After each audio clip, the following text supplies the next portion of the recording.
This is HeadRush, the Missing Manual Volume 2. In the Missing Manual Volume 1, I looked at organizing patches, rig, set list, that kind of thing. This one's a quicker video just about how I get a boost sound on my patches for live performance. The guitar I'm using, I'm going to put an image up on the screen, is a Tom Anderson, custom made in 2004. It has Tom Anderson pickups. I'm going to primarily run the bridge humbucker on this video, but I may run a few other things too. I have it in hybrid mode, which means the top row of buttons are my patches that I've made. Actually, these are all custom-made patches for my band Cygnus. The bottom row of buttons is an add and subtract different effects in the chain that you can see if you hit like flanger.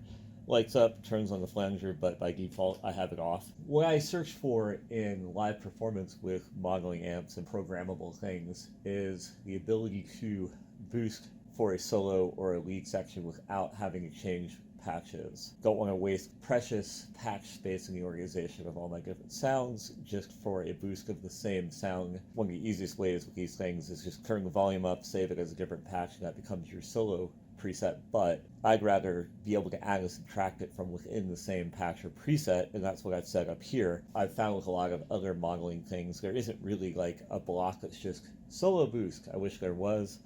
I have a Maze Boogie Road King that I used to use more 15 years ago that has a solo output button on the native foot pedal that you hit, and it just boosts you no matter what sound you're on without changing the coloration of sound.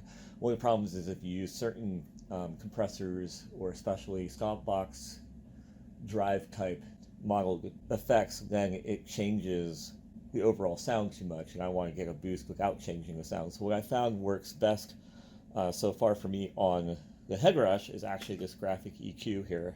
So I'll show you what it sounds like with that on and off, and I'll show you the parameters I have set for it. So plugging in Tom Anderson here. So that's my basic lead sound.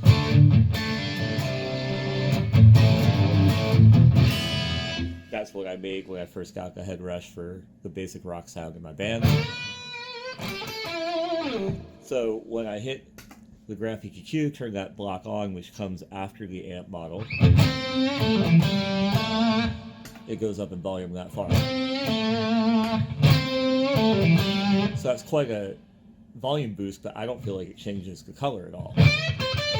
So I'm looking for both those things, a significant boost for solo work and no change in the color of the patch I started with. So let's take a look at what the effect is actually set to.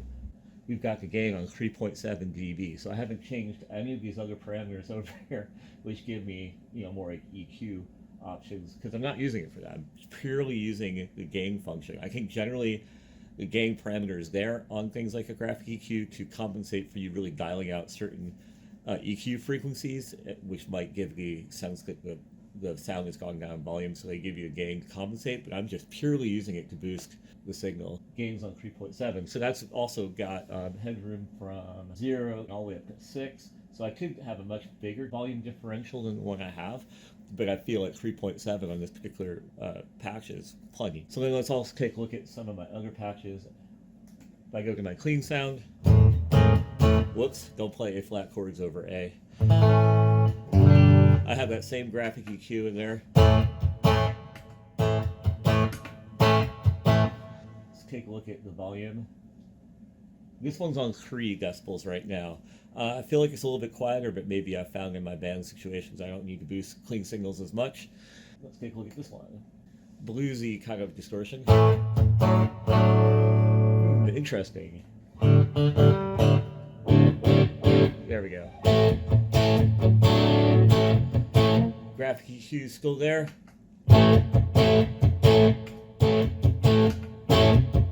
So that was a little bit louder. Again, this one's on 4.1. Strangely, that doesn't seem to boost it as much as the 3.7 on the rock one. And then I've got my more metal patch. If I turn it on again. Off. And that one is on 3.0, so I got a lot more headroom there too.